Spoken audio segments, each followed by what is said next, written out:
আমরা লাস্ট হইলেও সংসদে পাঠাবো ইনশাল্লাহ। হাদিকে নিয়ে আমরা সামনে দিয়ে আগাবো। মায়ের বদলে মায়ের, খুনের বদলে খুন, এমনটা চাচ্ছি না তো। শুধু এইটুকু চাচ্ছি যে এই দেশে আইনের বিচার কার্যকর হোক। তুমি আমাকে অস্ত্র দিয়ে মারবা আর আমি তোমাকে ভালোবাসা দিয়ে তোমাকে কারাবরণ করাবো। সো হাদির অস্তিত্বের দরকার আছে। যদি মরেও যায় নিশ্চিন্ত থাকেন, আমরা এত রিপোর্ট দিব যে সারা বাংলাদেশের মানুষ কি, সারা পৃথিবীর মানুষ মনে রাখবে যে সারা বাংলাদেশের মানুষ এক হয়ে একটা লাশকে সংসদে পাঠাইছে। যারা এগুলো করাইতেছে, যে সকল রাজনীতিবিদরা, এইটুকু ব্যাপারটা মাথায় রাখা উচিত। যারা এগুলো করাচ্ছে তারা কি দেশে রাজনীতি করবে না? করতে চায়? তারা পারবে না। মানুষ কিন্তু জাজ করে। দেশের একটা সভ্য সমাজ গড়ে উঠছে ভাই। তো এটা ভাবার কোনো কারণ নেই। কেউ পার পেয়ে যেতে পারবে। আজকে হোক, কালকে হোক, 1 বছর পরে হোক, 10 বছর পরে হোক, 50 বছর পরেও যদি হয়, আমি মরে যাব। কিন্তু যেই সহযোদ্ধাদেরকে আমরা রাইখে গেছি রাজপথে, যে ছোট ছোট স্কুলের বাচ্চারা আমাদের সাথে একসাথে রাজপথে নামছে, যারা আমাদের জন্য বুক পেতে দিছিল, তারা কি মনে করেন ছেড়ে কথা বলবে? না ভাই, এত সোজা না। তারা অবশ্যই এইটার প্রতিশোধ দিবে। তাও কিভাবে যাবে জান? যখন প্রতিশোধটা কেমন নেবে? মায়ের বদলে মায়ের, খুনের বদলে খুন, এমনটা চাচ্ছি না তো। শুধু এইটুকু চাচ্ছি যে এই দেশে আইনের বিচার কার্যকর হোক। আমরা কি পারতাম না অস্ত্র তুলে নিতে? যারা আমাদেরকে অস্ত্রের মুখে দাঁড়া করে আমাদের ভাই থেকে গুলি করে মারছে, আমরা চাইলে পারতাম না অস্ত্র নিতে? কই, আমরা তো নিয়ে নেই। আবু সাইদ তো বুক পেতে দিছে। মুগ্ধরা কি করছে ভাই? ওয়াসিমরা কি করছে? বুক পেতে দিছে। কই, তারা তো চাইলে অস্ত্রের বদলে অস্ত্র নিয়ে নামতে পারতো।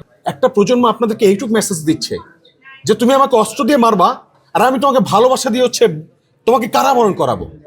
তুমি তোমার মনুষ্যত্বের জায়গা থেকে আটকা পড়ে যাবা।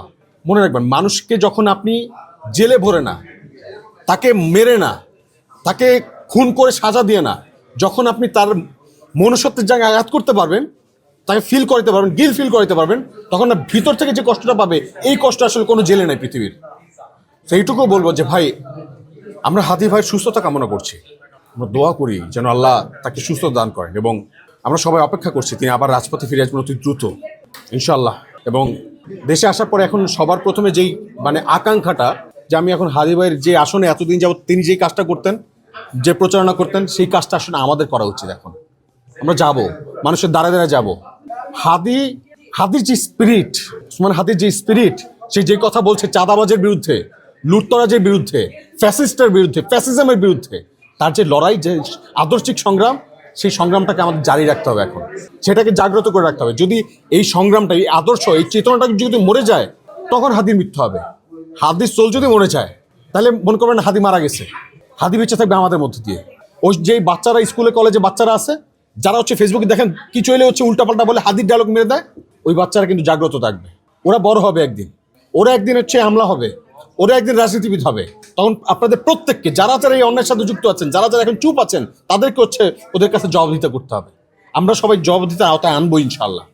সো আমরা যাব, আমাদের সময় এসেছে। এবং হাদি এইটুক বলতে পারি ভাই, যাব, গিয়ে প্রচারণা চালাবো, মানুষকে বুঝাবো কেন আমাদেরকে হাদির মতো মানুষদেরকে দরকার, কেন আমাদের হাদির মতো মানুষদের জন্য দোয়া করা দরকার বারবার, তাদের কেন সংসদে দরকার, আমাদের নিজেদের জন্য দরকার।